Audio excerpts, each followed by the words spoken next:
Buenos días, buenas tardes o buenas noches. La clase que vamos a ver hoy es aborto y estudio de la abortadora habitual. Entonces nos planteamos los siguientes objetivos: definir el aborto y sus presentaciones clínicas, establecer su manejo diagnóstico y terapéutico y analizar las causas del aborto habitual y su manejo clínico. Antes que nada tenemos que definir cuál es la duración normal de un embarazo. Sabemos que el embarazo va a presentar un primer trimestre, desde la semana 1 a la 20, el segundo trimestre de la 20 a la 27 y el tercer trimestre de la 27 a la 42. Cuando un embarazo termina en el primer trimestre, se denomina aborto. Si termina entre la semana 20 y 27, es el parto inmaduro. Y entre la 27 y la 36, el parto pretérmino. Más allá de las 37 semanas y hasta la 42, se considera una duración normal del embarazo. Entonces definimos al aborto como la pérdida espontánea de un embarazo clínico antes de completar las 20 semanas de edad gestacional o la pérdida del producto de la concepción menor a 500 gramos. La prevalencia del mismo en la población general es del 15%. Con respecto a las causas, estas pueden ser fetales o maternas. Las causas fetales, dentro de ellas las genéticas, ocupan más del 80% de todas las causas. Entre las causas maternas tenemos las anatómicas, como por ejemplo el útero unicorne, bicorne o la incompetencia ísmico-cervical, las trombofilias, causas endócrinas como la poliquistosis ovárica, que presenta mayor prevalencia de abortos, las metabólicas como una diabetes descompensada. Hasta ahora es como que no se ha encontrado un germen específico, pero por ejemplo la toxoplasmosis por ahí es responsable de un aborto si la mujer se primoinfecta en ese embarazo. Y el consumo de sustancias como el tabaco, la cocaína o el éxtasis, al producir una vasoconstricción, eso lo que genera es una disminución de la irrigación del embrión, por lo tanto puede terminar en un aborto. Volviendo a las causas anatómicas, como el útero unicorne y el bicorne presentan una cavidad un poco más pequeña y no tan distensible, entonces la paciente va a presentar abortos a mayor edad gestacional. O sea, por ahí el primer aborto lo tiene a las 10 semanas, el segundo a las 18 y por último el tercero a las 23, hasta que en algún momento puede llegar a tener un recién nacido a término o no.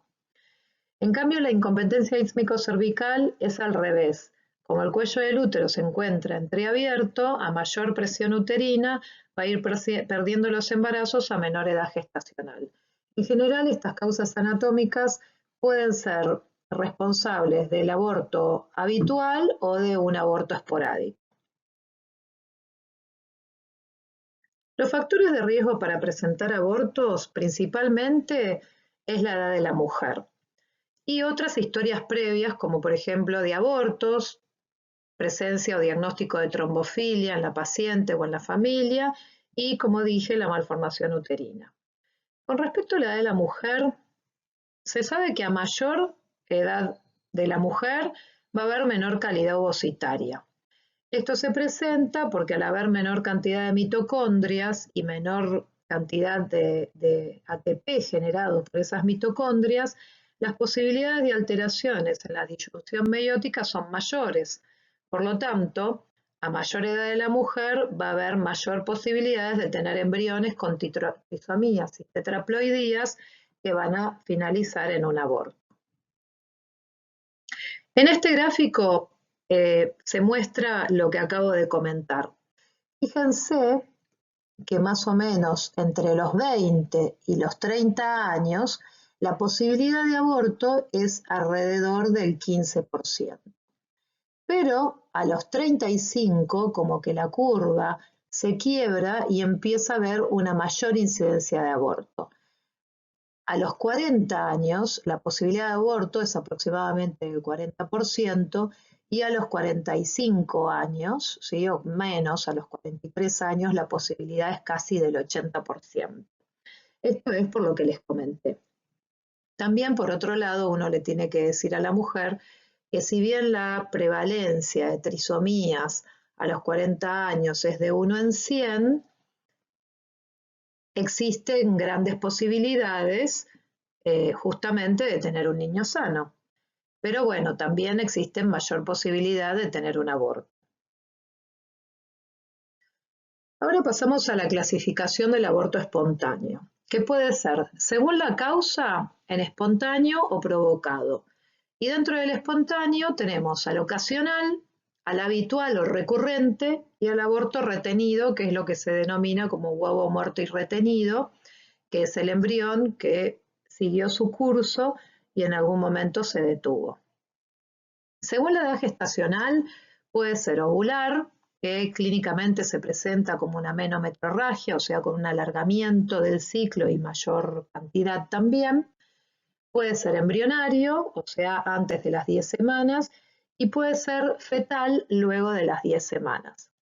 Y según la clínica, que es la clasificación como más usada, se clasifica en amenaza de aborto, aborto en curso, que puede ser inminente o inevitable, y aborto consumado, que puede ser completo o incompleto.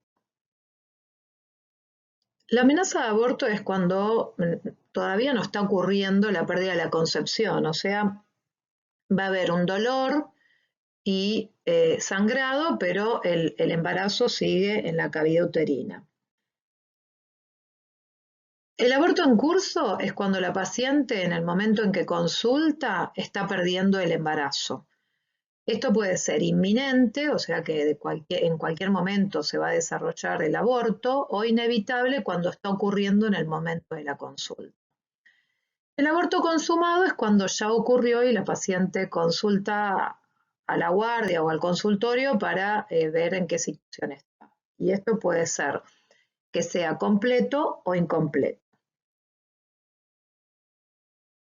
Entonces, para entender cómo es la clínica del aborto, podemos extrapolarlo a lo que sería el perfil de una montaña, donde tenemos una subida, una cima y una bajada. Y tanto el dolor como las pérdidas van a seguir esta cronología. O sea, en la amenaza de aborto, el dolor y las pérdidas van en aumento. En el aborto en curso es donde hay mayor sintomatología. Y luego, en el consumado, es cuando empieza a disminuir el sangrado y el dolor. Entonces, la mujer con una amenaza de aborto va a tener dolores escasos y va a comenzar con una metrorragia, o sea, sangre proveniente de la cavidad uterina, en forma escasa, amarronada o roja, pero en poca cantidad. En el aborto en curso, la mujer ya tiene mucho mayor dolor y el cuello del útero se encuentra permeable. En la amenaza de aborto, el cuello del útero todavía se encuentra cerrado. Entonces, el aborto en curso, como había dicho anteriormente, puede ser inminente o inevitable. En el inminente, el producto de la concepción, podemos llegar a tocarlo luego de la permeabilidad del cuello, o sea, como entrando a la cavidad uterina. En cambio, cuando el aborto es inevitable, el producto de la concepción se encuentra en el canal cervical. En cuanto al aborto consumado, como puede ser completo o incompleto, en general el dolor va a ir disminuyendo, las pérdidas pueden variar dependiendo de que sea completo o incompleto. En el aborto completo, como ya no hay restos ovulares, las pérdidas van a ir disminuyendo. Y si realizamos un tacto vaginal, el cuello va a estar cerrado y no es necesario hacer ningún tratamiento. En el incompleto, las pérdidas persisten porque en la cavidad uterina todavía existen restos ovulares. Ahora bien, ¿cómo hacemos el diagnóstico? El mismo tiene 3 pasos fundamentales. Uno es la clínica, el otro el examen físico y por último los exámenes complementarios. Con respecto a la clínica, es muy importante indagar sobre la última menstruación y estimar la edad gestacional, así como también preguntar sobre los antecedentes de la paciente para ver si podemos determinar alguna probable causa.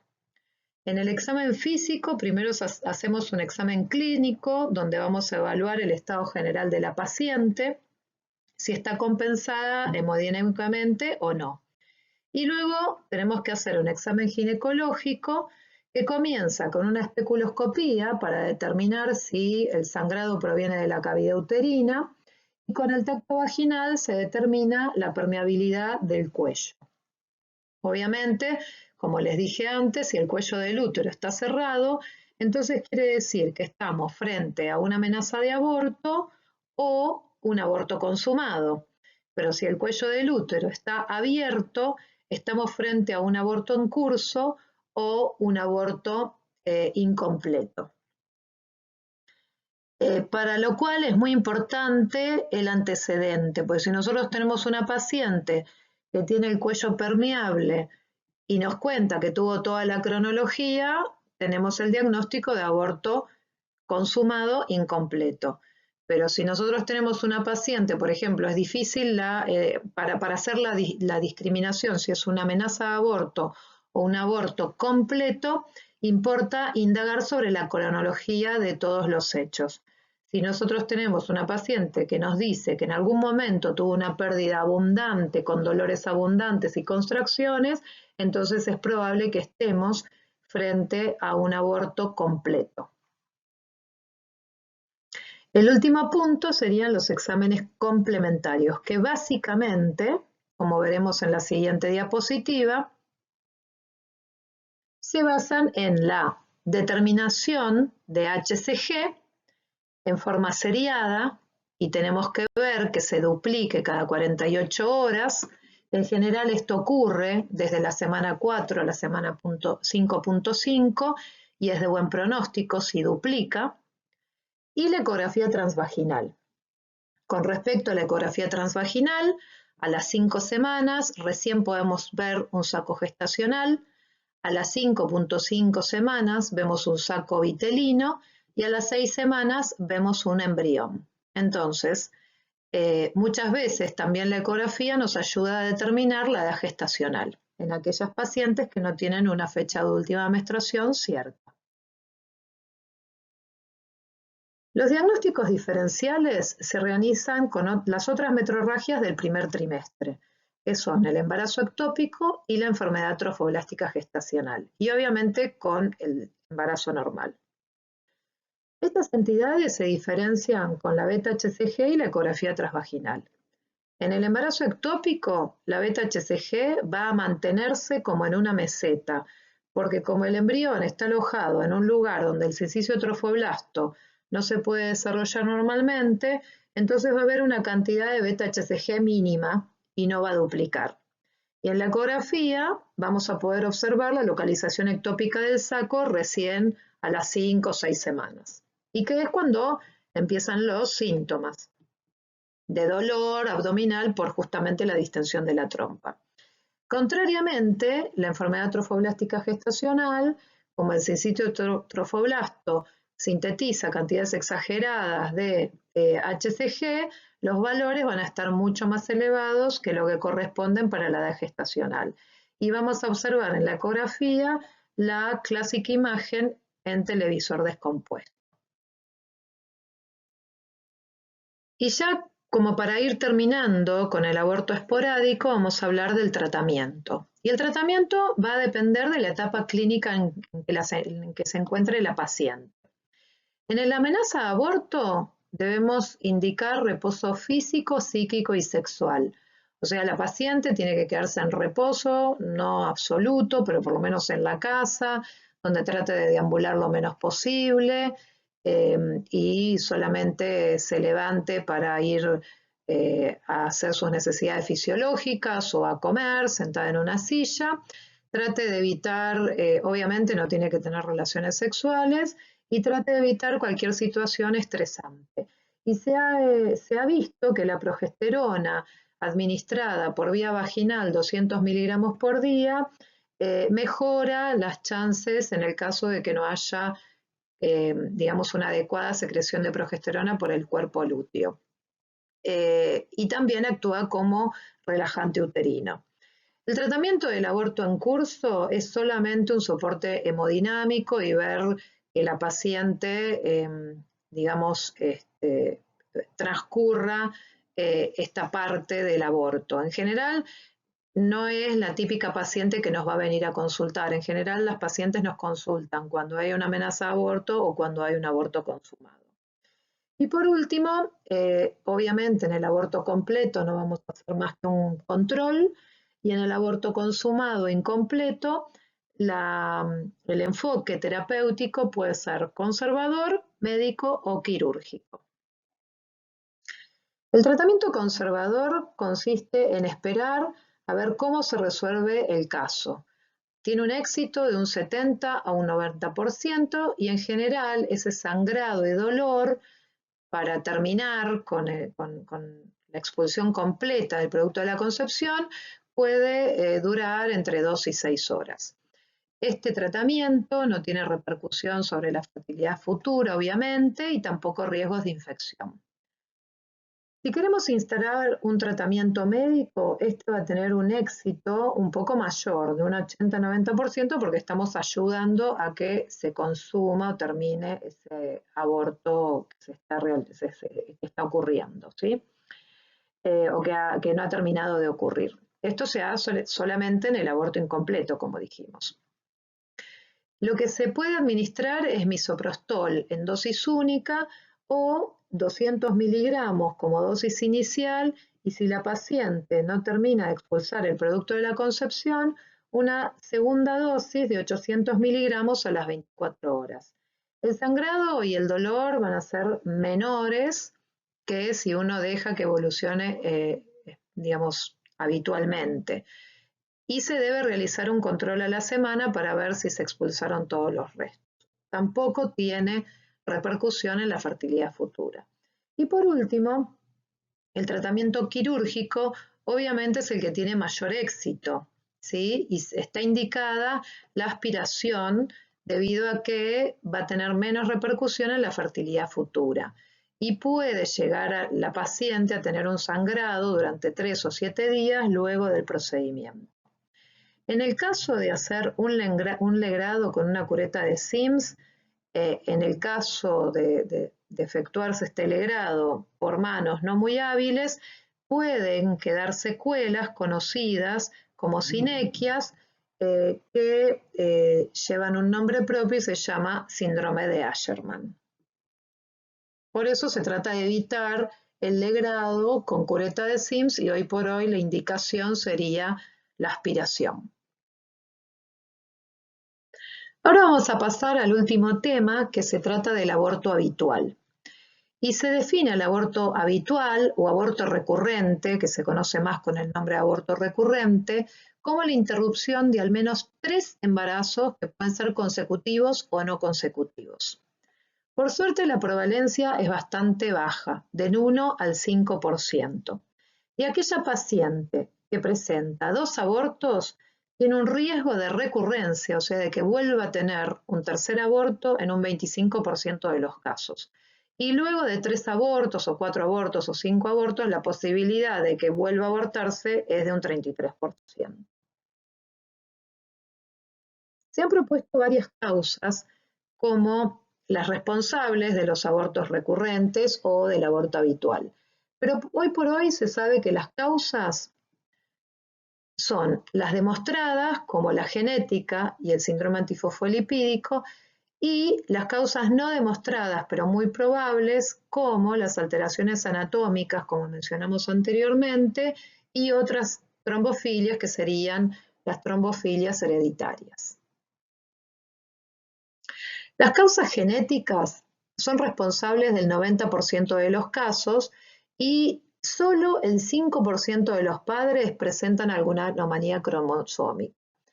En general, estas alteraciones son traslocaciones balanceadas, como la traslocación robertsoniana. Y es por eso que algunos autores discuten si es necesario pedir un cariotipo en los padres, porque la mayoría de las veces el problema está en el embrión, o sea, se produce una mutación de novo en el embrión. Y esto está relacionado directamente con la edad de la mujer. O sea, a mayor edad de la mujer, es probable que ocurran más abortos y también más abortos recurrentes. Luego tenemos al síndrome antifosfolipídico. Es una trombofilia adquirida y es responsable del 15% de las causas de los abortos recurrentes. Con respecto a las causas probables, tenemos a las malformaciones uterinas, como el útero unicorne, bicorne o septado, la incompetencia ísmico-cervical o las sinequias uterinas.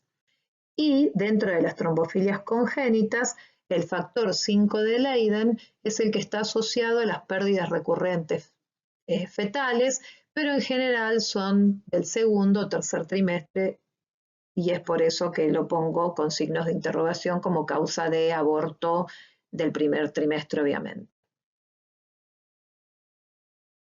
Entonces, si tuviéramos que decir cuáles son los métodos diagnósticos que le debemos pedir a una pareja que viene a la consulta por un aborto recurrente, deberíamos solicitarle un cariotipo a ambos padres de alta resolución para la búsqueda de alguna traslocación, portación de alguno de ellos, la búsqueda del síndrome antifosfolipídico mediante la anticardiolipina, el inhibidor lúpico y la beta-2 glicoproteína, que debe ser determinada en 2 ocasiones separadas de 12 semanas, según el consenso de Sydney 2006. O sea, es un estudio bastante tedioso. Y por último, para buscar las malformaciones uterinas, una ecografía transvaginal o una ecografía 3D o una histerosalpingografía o finalmente la resonancia magnética nuclear y si es necesario una histeroscopía.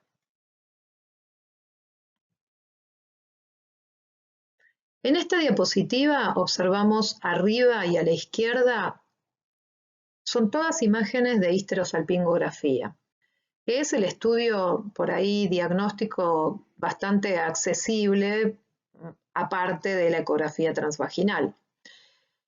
Arriba a la izquierda entonces tenemos un útero bicorne. Ahora se los muestro. Fíjense que acá tenemos dos cuellos, está separado acá. Tenemos un cuerno derecho y un cuerno izquierdo.